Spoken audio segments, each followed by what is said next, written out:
ধাউলের রাস্তার শিলান্যাস করলেন মন্ত্রী। বালুরঘাট ব্লকের ধাউল এলাকায় শনিবার একটি রাস্তার শিলান্যাস করলেন মন্ত্রী বিপ্লব মিত্র। উত্তরবঙ্গ উন্নয়ন দপ্তরের অর্থানুকূল্যে 61,67,000 টাকা ব্যয়ে নির্মিত হবে এই রাস্তা। অনুষ্ঠানে উপস্থিত ছিলেন জেলা পরিষদের সভাধিপতি চিন্তামণি বিহা, বালুরঘাট পৌরসভার চেয়ারম্যান অশোক মিত্র, জেলা পরিষদের সদস্য সুভাষ ভাওয়াল সহ অন্যান্যরা। উন্নয়নমূলক প্রকল্পের মাধ্যমে এলাকার যোগাযোগ ব্যবস্থার উন্নতি হবে বলে আশা করা হচ্ছে। কোথা থেকে কোন রাস্তা এবং কত টাকা ব্যয়ে রাস্তা তৈরি হচ্ছে? আজকে চকভৃগু অঞ্চলে দীর্ঘদিন ধরেই এখানটায় মানুষরা রাস্তার অভাবে অত্যন্ত দুর্ভোগের মধ্যে যাতায়াত করছে। এটা এই এলাকার মানুষরা তারা যেমন বলেছে, আমাদের কাউন্সিলর তিনিও আমাদের বলেছিলেন এবং মেম্বার যারা আছে পঞ্চায়েতের তারাও বলেছিলেন। তো আমরা কথা বলে উত্তরবঙ্গ উন্নয়ন দপ্তর থেকে এখানটায় একটা এদের দীর্ঘদিনের যে দাবি, সেই দাবিটাকে আজকে পূরণ করার ব্যবস্থা করেছে। আজকে এই রাস্তাটা আমাদের এখানটায় গোবরা লিন্ডার বাড়ি থেকে গৌর হালদারের বাড়ি পর্যন্ত একটা রাস্তা 67 লক্ষ টাকা খরচা করে এখানটায় তৈরি হচ্ছে এবং এর দ্বারা একদিকে যেমন আমাদের এখানটায় ট্রেন ধরতেও সুবিধা হবে মানুষের, পাশাপাশি এখানটায় থেকে সরাসরি বাইরের জগতের সঙ্গে যোগাযোগ করারও সুবিধা হবে মানুষের। এখানটায় যারা এতদিন কাদা পেরিয়ে অথবা মাটি পেরিয়ে তাদের যেভাবে এখান থেকে যাতায়াত করতে হতো, আমার মনে হয় সেই সমস্যাটা চিরতরে আজকে দূর হয়ে যাবে এবং এখানটায় যেহেতু রাস্তা হবে, এরপরে দেখবেন অটো আসবে, টোটো আসবে, এগুলো আসবে এবং এখানটায় মানুষের যাতায়াতের অনেক। এর পাশাপাশি আর কোথায় রাস্তার উদ্বোধন করছেন? এখানটায় আমরা এখান থেকে ফিরেই আমরা তপনের 11 নম্বর যে অঞ্চলটা আছে গোফানগর, সেই অঞ্চলে আমরা সেখানটাও একটা খুব বড় রাস্তা,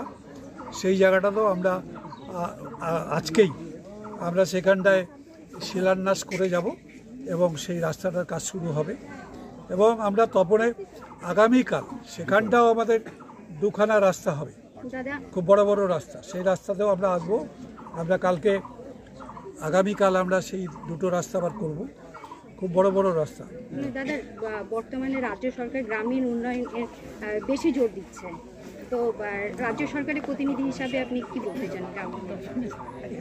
আমাদের সরকার প্রথম থেকে, বিশেষ করে আমাদের মাননীয় মুখ্যমন্ত্রী মমতা ব্যানার্জি, তিনি গ্রামের মানুষ যাতে শহরের মানুষের মতন সমস্ত সুযোগ সুবিধা পায়, তাদের যাতে কোনো অসুবিধা না থাকে, শহরের সমস্ত সুযোগ সুবিধাগুলো যেভাবে শহরের মানুষ পায় সেই একইভাবে পঞ্চায়েতের মাধ্যমে গ্রামের মানুষও সেই সুযোগগুলো যাতে পেতে পারে, তার জন্য পঞ্চায়েত সমিতি, গ্রাম পঞ্চায়েত এবং জেলা পরিষদ 3 স্তরেই এদের উন্নয়নের ভাগ ভাগ করে ব্যবস্থা করে রেখেছে এবং সেটাকে বাস্তবে কাজে শুধু রাখা নয়, একটা কাগজে কলমে সেখানটায় বাস্তবে এদের দিয়ে কাজও করাচ্ছে, যার ফলে এই গ্রামীণ যে রাস্তা, সেই রাস্তাগুলোর সংখ্যা প্রতিদিন বাড়ছে। সেখানটায় পাকা রাস্তা হচ্ছে, সেখানটা পাকা রাস্তা হওয়ার সঙ্গে সঙ্গে যানবাহন চলাচল শুরু হচ্ছে।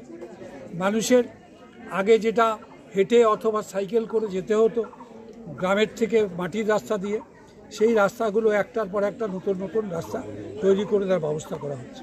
খাওয়ার জল সেটাও দেওয়ার ব্যবস্থা হচ্ছে, আর্সেনিক মুক্ত, ফ্লোরাইড মুক্ত পানীয় জল পেতে মানুষের যাতে কোনো অসুবিধা না হয়, কোথাও যাতে মানুষ জল খেয়ে অসুস্থ হয়ে না পড়ে বিভিন্ন রকম কারণে, সেই ব্যবস্থাও আমাদের সরকার করে দিচ্ছে।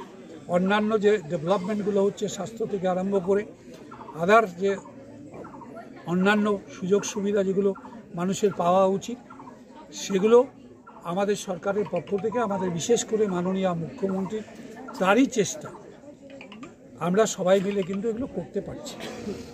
সেই ধরনের একটা উন্নয়ন প্রকল্প আজকে আমাদের চকভৃগুতে হচ্ছে এবং এর দ্বারা এখানকার মানুষ খুব